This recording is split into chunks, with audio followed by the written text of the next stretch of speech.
नमस्कार। आपका अखबार के इस विशेष बुलेटिन में आपका स्वागत है। बहुत बड़ी खबर है, आपको अब तक मिल चुकी होगी लेकिन मैं फिर से बता रहा हूं।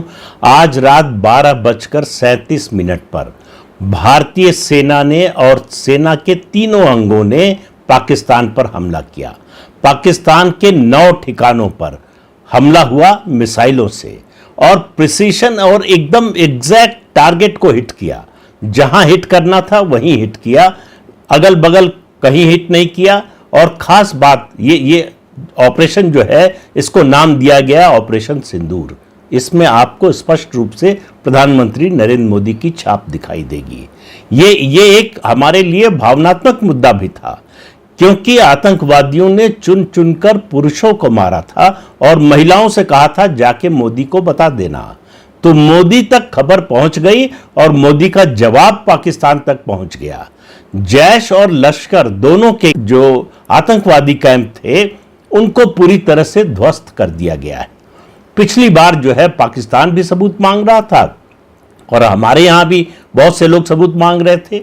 आज सुबह से तस्वीरें चल रही हैं, पाकिस्तान के चैनलों पर भी चल रही हैं और हमारे यहां तो चल ही रही हैं कि किस तरह से इन कैंपों को ध्वस्त किया गया। जब कैंप मैं कह रहा हूं तो आप ये मत समझिए कि टेंट का कैंप था, ये पक्की बिल्डिंग्स थी जो धराशायी हो गई हैं पूरी तरह से। 30 मिसाइलों से भारत ने हमला किया है। ये मिसाइलें जो है हमारी एयरफोर्स ने, हमारी सेना ने और हमारी नेवी तीनों ने, मैं आपसे शुरू से कह रहा था ये हमला, इस बार का हमला जो है तीनों सेनाओं का मिला जुला हमला होगा, तीनों सेनाओं का मिला जुला आक्रमण होगा और वही हुआ। बहुत से लोग सवाल उठा रहे थे कि देर क्यों लग रही, इतना समय क्यों लग रहा है। देखिए, इस तरह की तैयारी में अब आप टारगेट्स को देखिए, तब आपको समझ में आएगा कि किस तरह से टारगेट्स का चयन किया गया है। पीओके में मुजफ्फराबाद और कोटली 2 स्थानों को चुना गया है और पहली बार पाकिस्तान के पंजाब में निशाना बनाया गया है बहावलपुर और मुरीद के। ये 2 जगहें हैं और बहावलपुर में जो कैंप था, आतंकवादी कैंप था, वो तो सेना का जो कैंटोनमेंट है उनकी पाकिस्तान की सेना का, उसके बहुत करीब था। तो आप सोचिए हमने अंदर घुसकर किस तरह से मारा है और इस बात का ध्यान रखा है कि कोई अटैक सिंध में, खैबर पख्तूनख्वा में या फिर जो है पाकिस्तान के दूसरे इलाकों में इस तरह का अटैक ना हो। तो पाकिस्तान का जो दिल है, पाकिस्तानी सेना का जो केंद्र है पंजाब को निशाना बनाया है हमने। पीओके के अलावा पंजाब को चुना है निशाने के लिए।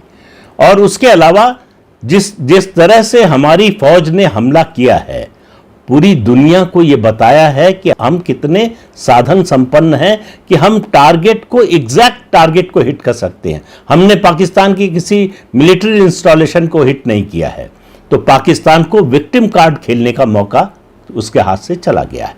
पाकिस्तान ने स्वीकार कर लिया है कि भारत ने 24 मिसाइलों से हमला किया, 30 से किया है, हम ये कह रहे हैं। पाकिस्तान ने 24 के बारे में स्वीकार कर लिया है। और इसके अलावा सबसे बड़ी बात, पाकिस्तान का आप पिछले कई महीनों से और कई सालों से सुन रहे होंगे और खास तौर से पहलगाम की घटना के बाद से और ज्यादा सुन रहे होंगे कि हमारा जो एयर डिफेंस सिस्टम है वो वहां परिंदा भी पर नहीं मार सकता, हम किसी को घुसने नहीं देंगे, कोई मिसाइल आएगी बर्बाद कर देंगे, क्या क्या दावे कर रहे थे। पाकिस्तान का पूरा एयर डिफेंस सिस्टम फेल हो गया। ये जो हमला था ये सरप्राइज एलिमेंट था। आपको याद होगा अभी 2 दिन पहले गृह मंत्रालय की ओर से एक सर्कुलर जारी हुआ कि 7 तारीख को सुबह से पूरे देश में एक ड्रिल होगी, मॉक ड्रिल होगी कि अगर युद्ध की स्थिति आती है तो क्या करना चाहिए सिविलियंस को। तो पाकिस्तान में भी इस बात पर जो है एक तरह से आश्वस्ति थी कि 7 तारीख को, अभी तो ये तैयारी कर रहे हैं, अभी कुछ करेंगे नहीं। ठीक उसी समय हमला किया है जब पाकिस्तान को बिल्कुल उम्मीद नहीं थी। और पाकिस्तान को और क्या उम्मीद नहीं थी, पाकिस्तान को ये कतई उम्मीद नहीं थी कि भारत पाकिस्तान के पंजाब प्रांत में कोई हमला करेगा, कोई ऐसी कार्रवाई करेगा जो हमने किया।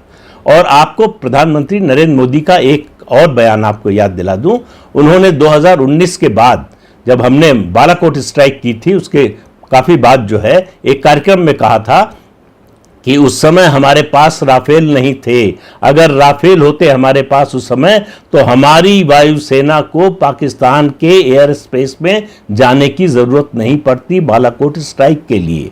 हम अपनी ही सीमा के अंदर से वो स्ट्राइक कर सकते थे। और आज हमारे पास राफेल है, वो हमने करके दिखा दिया है कि राफेल से जिस तरह से हमने ये अटैक किए हैं, और दूसरे विमानों का भी इस्तेमाल हुआ है, और उसके अलावा आर्मी का जो है सरफेस टू सरफेस जो मिसाइल्स है उनका इस्तेमाल हुआ है, और उससे पता चल गया है कि भारत की ताकत क्या है। अमेरिकी राष्ट्रपति डोनाल्ड ट्रंप की पहली प्रतिक्रिया आई है, उन्होंने सिर्फ एक वाक्य कहा है, भारत को जो करना था उसने कर दिया है। अब आप इससे अंदाजा लगाइए कि विश्व समुदाय और भारत ने इस बात का खास ध्यान रखा। पिछले दिनों से आप देख रहे होंगे कि विश्व समुदाय की ओर से थोड़ा थोड़ा भारत पर दबाव बनने लगा था कि तनाव कम कीजिए। भारत ने पाकिस्तान को किसी तरह का विक्टिम कार्ड खेलने का मौका नहीं दिया है। कहा यह जा रहा है कि हाफिज सईद जो संसद के हमले में शामिल था, जो जम्मू कश्मीर के विधानसभा पर हमले में शामिल था, उसका संगठन था, वो मारा गया है, हाफिज सईद और उसका भाई। लेकिन अभी इसकी पुष्टि नहीं हुई है। 10 बजे, आज ही दिन में 10 बजे सेना की प्रेस कॉन्फ्रेंस होने वाली है, उसमें और विस्तार से बातें पता चलेंगी, तो उस दूसरे वीडियो में इन सब बातों को बताऊंगा। लेकिन अभी तक की जो स्थिति है उसमें यह है कि भारत ने बदला लेने की शुरुआत कर दी है। फिर से कह रहा हूं, ध्यान से सुनिए, ये पहला और आखिरी हमला नहीं है, ये शुरुआत है, ये ऑपरेशन सिंदूर है। जिन लोगों ने हमारे देश की बहनों बेटियों का सिंदूर मिटाया है, उनको प्रधानमंत्री ने कहा था कि ऐसी सजा देंगे जिसकी उन्होंने कल्पना भी नहीं की होगी। तो इसको अंतिम बिल्कुल न समझिए, ये महज शुरुआत है। ये भारत ने एक तरह से नमूना दिखाया है कि हम क्या करने में सक्षम हैं, उसकी शुरुआत हुई है। और इसके बाद लगातार इस तरह के, अब वो हमलों का प्रकार क्या होगा, उनका निशाना क्या होगा, किस तरह से होंगे, वो अलग बात है, वो सेना तय करेगी, सरकार की जो पॉलिटिकल लीडरशिप है वो तय करेगी। लेकिन इतना आप मानकर चलिए कि ये अंतिम नहीं है, ये सिर्फ शुरुआत है। और ऑपरेशन सिंदूर इतनी जल्दी खत्म होने वाला नहीं है। ये जो ऑपरेशन है ये अभी लंबा चलने वाला है। अभी तो हमारी सेना ने न तो इंटरनेशनल बॉर्डर और न ही एलओसी क्रॉस किया है, न ही हमारी एयरफोर्स ने एयर स्पेस पाकिस्तान का उसको वायलेट किया है। अभी तो हम अपने घर में बैठे बैठे हमने इस हमले को अंजाम दिया है और पाकिस्तान में सन्नाटा है। समझ में नहीं आ रहा है ये हो क्या गया। पाकिस्तान को कतई उम्मीद नहीं थी। फिर कह रहा हूं कि भारत पाकिस्तान के पंजाब के इलाके में कोई इस तरह का एक्शन लेगा। पाकिस्तान, फिर कह रहा हूं, पाकिस्तान पर असर तभी हो सकता है जब पंजाब में हमला हो, जब पंजाब हमले की जद में आए। पंजाब जो है और वो सेना का गढ़ है, पूरी पाकिस्तान की सेना पंजाबियों की सेना है। इसको लेकर भी वहां उनके देश के अंदर जो है बड़ा बवाल चलता रहता है, बड़ा विरोध होता है, असंतोष रहता है।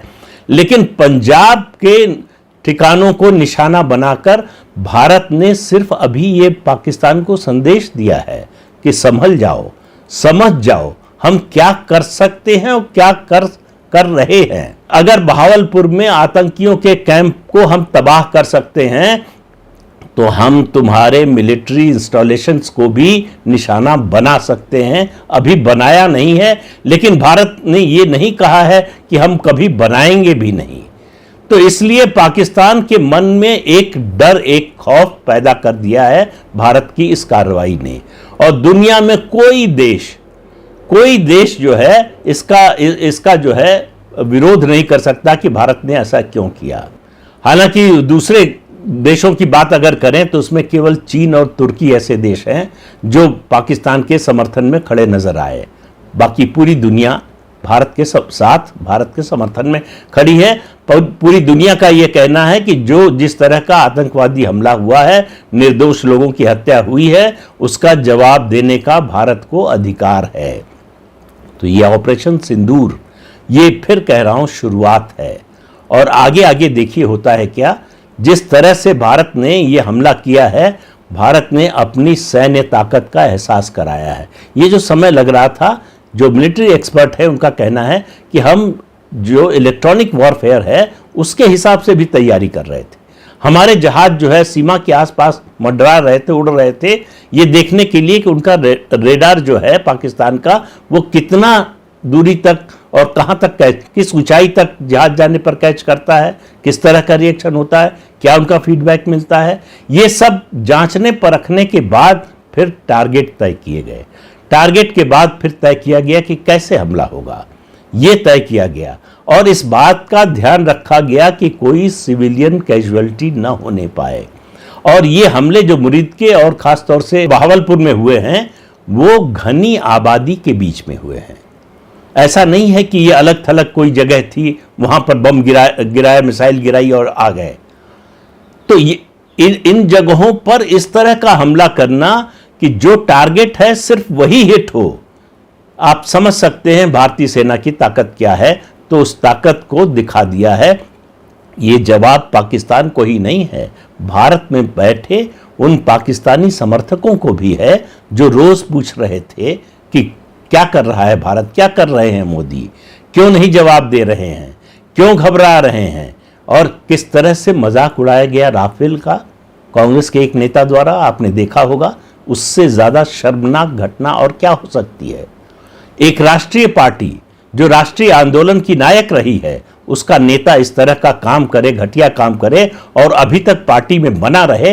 ये कांग्रेस पार्टी से सवाल पूछा जाना चाहिए कि वो देश की एकता, संप्रभुता, अखंडता के बारे में सवाल उठाने वाले तत्वों के साथ किस तरह का व्यवहार करना चाहती है, उनके बारे में उसकी क्या राय है। तो ये हमला, इस हमले की जो है खबरें अभी जैसे जैसे दिन गुजरेगा और ज़्यादा डिटेल सामने आएंगे, उसके बाद फिर आपके पास आऊँगा। तो इस अंक में इतना ही, तब तक के लिए इजाज़त दीजिए, नमस्कार।